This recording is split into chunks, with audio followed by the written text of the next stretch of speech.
Chapter 1, Born in Blood and Silence, Andrei Romanovich Chikatilo was born on October 16, 1936, in the village of Yablok, located in the heart of Ukraine's rural farmland. His birth came at a time when the scars of Stalin's Holodomor, a man-made famine, still lingered like a shadow over the land. Millions had starved to death just a few years prior, and whispers of cannibalism and desperation were still fresh in the minds of survivors. His parents, Roman and Anna Chikatilo, were both uneducated peasants. Roman, quiet and withdrawn, would later serve in World War II and be captured by the Germans, a disgrace in Stalinist Russia. Anna was a harsh woman, hardened by poverty and fear. Family lore told that Andrei's older brother Stepan had been kidnapped and eaten by starving neighbors during the famine, a story that may or may not have been true, but one that Anna allegedly repeated to Andrei as a lesson about trust, fear, and survival. Andrei's early life was defined by chronic hunger and humiliation. The family lived in a one-room hut with no running water, no heat, and no privacy. As a child, he wet the bed nightly, a condition that persisted well into adolescence. His mother, furious and ashamed, would beat him and rub his nose into the soiled bedding. The psychological scars this left were deep and lasting. In school, Andrei was mocked relentlessly. He was small, frail, and nearsighted. His oversized glasses and awkward behavior made him a target for bullies. He spoke with a stutter. He avoided eye contact. Teachers dismissed him as dull and slow, while classmates humiliated him for his poverty and isolation. At home, things were no better. He had no bed of his own and often slept on a burlap sack filled with straw. He developed intense feelings of shame about his body, his inability to connect with others, and later about his failure in sexual development. During puberty, he discovered he was unable to perform sexually. This realization was devastating. As a teenager, Andrei became obsessed with control. He read obsessively, especially Soviet newspapers and political essays. He idolized authority and wanted desperately to be respected. But inside, resentment grew. He spied on girls through windows, touched himself while imagining dominance, violence, and obedience. There were incidents that hinted at something darker. Once, while wrestling with a young girl near a river, he experienced an unexpected ejaculation, the first time he had felt any release. This moment fused violence with pleasure, shame with stimulation. It would shape the core of his fantasies for the rest of his life. Despite his social dysfunction, Chikatilo was intelligent. He graduated high school and was eventually accepted into a university after several rejections. He studied Marxist-Leninist theory, law, and literature. He tried to appear normal, even passionate, about Soviet ideals. He joined youth groups, read poetry, and eventually became a teacher. But his classroom behavior was disturbing. Students complained that he touched them inappropriately, watched them too closely, and sometimes cornered them in private. Rumors spread, and Chikatilo was forced to resign. He married a woman named Feodosia and had 2 children, though it's believed the children were conceived with assistance from artificial stimulation. The marriage was cold, sexless, and filled with distance. By his late 30s, Chikatilo was a man disconnected from the world around him, a hollow shell of frustration, rage, and unmet desire. On the outside, he wore the mask of a Soviet citizen, respectful, soft-spoken, ordinary. But inside, he was unraveling. Years of shame and humiliation had created something broken and dangerous. And in 1978, all of it would come to the surface. Chapter 2, First Blood. The monster awakens. It was December 22nd, 1978. A cold, gray day in the city of Shakhty, a coal mining town on the edge of the Rostov region. The snow was thick. The sky was low. And Andrei Chikatilo, now 42 years old, was about to commit his first known murder. He had recently bought a small dacha, a rundown cottage, hoping to appear more stable to his colleagues and family. But his real purpose was far darker. The house was isolated. It had no neighbors close enough to hear screams, no prying eyes. He had been stalking public spaces for weeks. Train stations, bus stops, markets, looking, waiting. His internal world was boiling. The shame, the years of impotence, the fantasies. And then he saw her. Her name was Yelena Zakatnova. She was 9 years old, wearing a bright red coat, and waiting alone by the tram line. He approached with the calm of a neighbor, offered her a treat, said he had something to show her, that it would be quick. The girl, perhaps bored or simply trusting, followed. Once inside, the door locked. Andrei's heart pounded. He tried to undress her. She resisted. He failed to perform, and something inside him broke open. In a sudden frenzy, he grabbed a knife and began stabbing. The rage wasn't methodical, it was raw. He stabbed her in the chest, in the stomach. Again. Again. Her small body convulsed. She cried for her mother. Andrei covered her mouth. Then he kept going until she was silent, until the room was soaked in red. But in that moment, as horrific as it was, Chikatilo experienced something he had never felt before: release. Power. A dark euphoria that fused sex and death. The violence had given him what his body never could: arousal. He stood over her corpse, breathing heavily. And then, methodically, he cleaned the room, wrapped her body, and dumped it into a nearby river. Days later, her body was discovered. Brutalized. Slashed. Her school bag missing. Panic spread quickly, and police pressure intensified. A local man named Alexander Krovchenko, who had a prior conviction for sexual assault, became the main suspect. Despite a lack of direct evidence, he was arrested, tried, and eventually executed.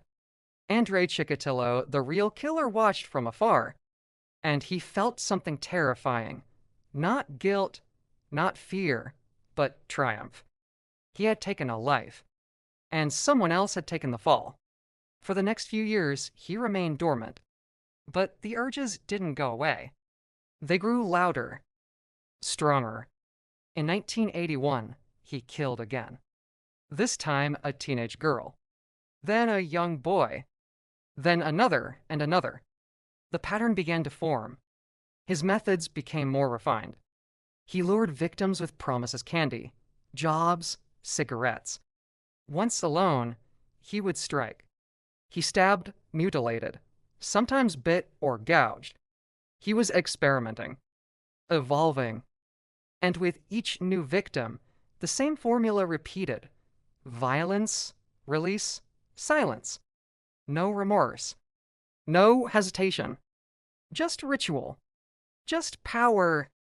By 1983, there were over a dozen victims. Police believed the murders were isolated. No one yet saw the full picture. But Chikatilo did. He had found his purpose. And in the shadows of Soviet society, he was just getting started. Chapter 3, the pattern emerges 1981 to 1984. By 1981, Andrei Chikatilo had tasted blood, and he wanted more. But this time, he was more methodical. Calculated. He had learned from his first kill. What worked, what excited him, what gave him power. His victims shared a common thread. They were always vulnerable. Young girls, adolescent boys, teenagers usually poor, neglected, or outcasts. They were people who wandered near train stations, stood alone at bus stops, or walked on foot along wooded paths. Easy to approach, easier to disappear. He lured them with promises: a job, food, a place to stay. Sometimes he posed as a teacher, a police officer, even a concerned father. He was skilled at mimicking warmth. But behind his smile, there was only hunger. In July 1981, he murdered Larisa Kokaenko, a 17-year-old girl, in a forest grove near Rostov. He struck her in the head with a blunt object, then stabbed her repeatedly in the chest. When her body was found, her blouse was missing. Her eyes had been gouged out. Local authorities were baffled. Then, in September, another body. A 13-year-old boy. Then, in October, a girl of 11. Then, another boy. Each time, the same brutal violence. Multiple stab wounds, mutilation, sometimes by marks. Chikatilo began to experiment. He would use his hands, his teeth, tree branches. He was developing a personal ritual, one that satisfied both his rage and his twisted need for dominance. In 1982 alone, he killed at least 7 more. Sometimes 2 in a single month. Sometimes in broad daylight. He became bold, or perhaps careless. But still, no one suspected him. He changed jobs frequently, moving between regions. As a supply clerk, he had access to rail passes and permits, allowing him to travel freely across southern Russia. To the outside world, he was polite, forgettable, soft-spoken. He wore modest clothing. He was never drunk, never loud. But inside, he was a boiling storm. The press was silent. Soviet censorship meant that even local reports of murder were suppressed. Newspapers didn't warn parents. Schools didn't alert students. And so, the cycle continued in secret. By 1983, the death toll had passed 15. The police began to suspect a pattern, but the idea of a serial killer was almost unthinkable in Soviet ideology. That concept belonged to the West, to capitalist rot and American depravity. Surely not in the USSR. Andrei knew that. He counted on it. He also studied police habits. He never attacked near his own home. He avoided killing in the same location twice. He wore gloves, destroyed evidence, and chose remote dumping sites. In one case, he even returned days later to move the body farther into the forest. The killings weren't random, they were ritualistic. He described them later not as acts of rage, but as releases a pressure valve for the emptiness inside him. By late 1984, the Rostov police finally admitted what they feared. There was a predator loose in the region. A special investigative group was created. Sketches were drafted. Lists of suspects grew. Undercover officers were deployed. But Chikatilo remained invisible. His eyes cold. His voice steady. His urges stronger than ever. Chapter 4, the mistake that let him kill again. 1984. By the spring of 1984, the bodies were piling up. Over 24 victims had been found across the Rostov region. Many of them shared similar traits. Young, transient, mutilated beyond recognition. The investigation had reached a boiling point. The Ministry of Internal Affairs was under pressure. A task force was created consisting of hundreds of officers. Surveillance was deployed at train stations. Sketches were circulated internally. But public awareness remained limited. The Soviet system didn't want fear. Or worse, a public acknowledgement that such horror could exist under socialism. That same year, an officer patrolling the Shakhty train station saw a man behaving strangely. He wore a suit, but his shoes were muddy. His demeanor was nervous. When questioned, he gave a false name. In his briefcase were a knife, rope, and a bottle of Vaseline. That man was Andrei Chikatilo. He was arrested immediately. His background was checked: a former teacher, now a supply manager. Married. Educated. No violent criminal record. But he was on an unofficial list of suspicious men based on prior complaints during his time as a teacher. Still, the most damning evidence, semen from several victims, pointed to a different blood type. A critical mismatch. Unbeknownst to investigators, Chikatilo suffered from a rare biological anomaly called non-secretor syndrome. His blood type, tested from his veins, did not match the type in his seminal fluid. The science wasn't widely understood in the USSR, and it would prove fatal not to him, but to others. Lacking conclusive evidence and pressured to close the case, police released him after a few weeks. They charged him with petty theft, stealing office supplies from work. He served a short sentence. Then, he walked free, and just weeks later, he killed again. That summer, he murdered a 15-year-old boy, then a girl of 12, then two victims in the same week. The killings escalated, more vicious, more frequent. He became less careful. His rage sharpened. The task force, demoralized and confused, found itself chasing ghosts. They detained dozens of suspects. Some were beaten. At least one man falsely confessed and later died by suicide. Meanwhile, Chikatilo had learned. He varied his travel routes, used false names, stalked victims from behind newspaper stands or public toilets. He committed murders in multiple cities, then returned home as if nothing happened. He was beginning to feel untouchable. At work, he was still quiet, still helpful, still ordinary.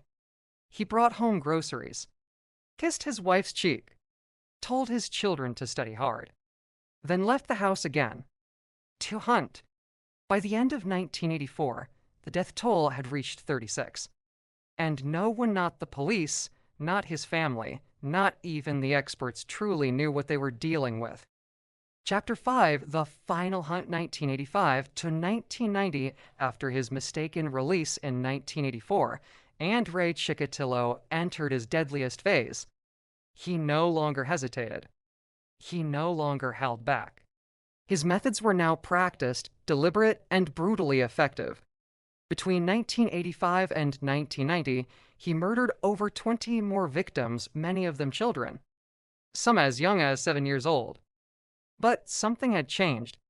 The killings became more savage. Victims were found with their tongues removed, their noses cut, and in some cases, internal organs excised. The brutality was beyond what investigators had seen. To Chikatilo, it wasn't enough to kill, he needed to dominate, humiliate, erase. He traveled widely across the Soviet Union, using his work in procurement as cover. His job gave him access to trains, passes, and remote industrial zones, the perfect hunting grounds. He targeted places where missing persons would be overlooked, rural depots, freight yards, abandoned stations. Each murder was a release. But it also became a puzzle for him, a game. How far could he push before getting caught? Could he outsmart the police again? Meanwhile, public awareness was growing. Whispers turned into rumors. Stories began to leak into the press, especially as the grip of censorship weakened during Perestroika. People were afraid. Some stopped letting their children ride trains. Others refused to speak about the murders at all. In response, a new investigative team was formed. Leading it was Mikhail Fedosov, methodical, precise, and unafraid to challenge the old guard. He brought in a new weapon, criminal psychologist Dr. Alexander Bukanovsky, one of the first Soviet behavioral profilers.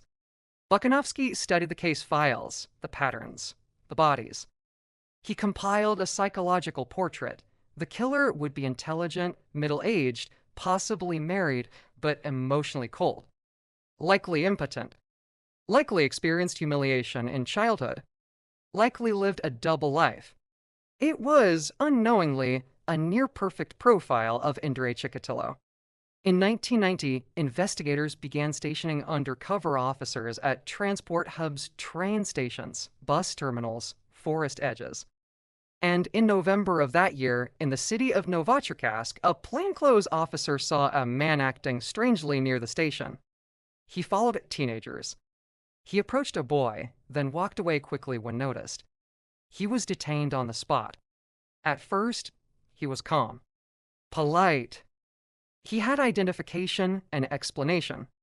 But a background check revealed the truth. This was Chikatilo, the same man arrested in 1984 and released. This time, they didn't let him go. In his possession were a knife, a rope, and a notebook filled with train schedules. The noose had finally tightened. But getting a confession wasn't easy. For days, Chikatilo refused to talk. He denied everything, gave contradictory answers, laughed at investigators, then turned silent. until Bukanovsky arrived. Instead of interrogating him, the psychologist listened, asked about childhood, about loneliness, about shame. The two men talked for hours, and then the dam broke. Chikatilo confessed to 56 murders. In chilling detail, he described his crimes. Where? When? How? He remembered faces, voices, clothing. He wept at times not for the victims, but for himself. He told Bukanovsky, "I am a mistake of nature." A mad beast, but he wasn't mad. He was cold, precise, intentional. And finally, he was caught.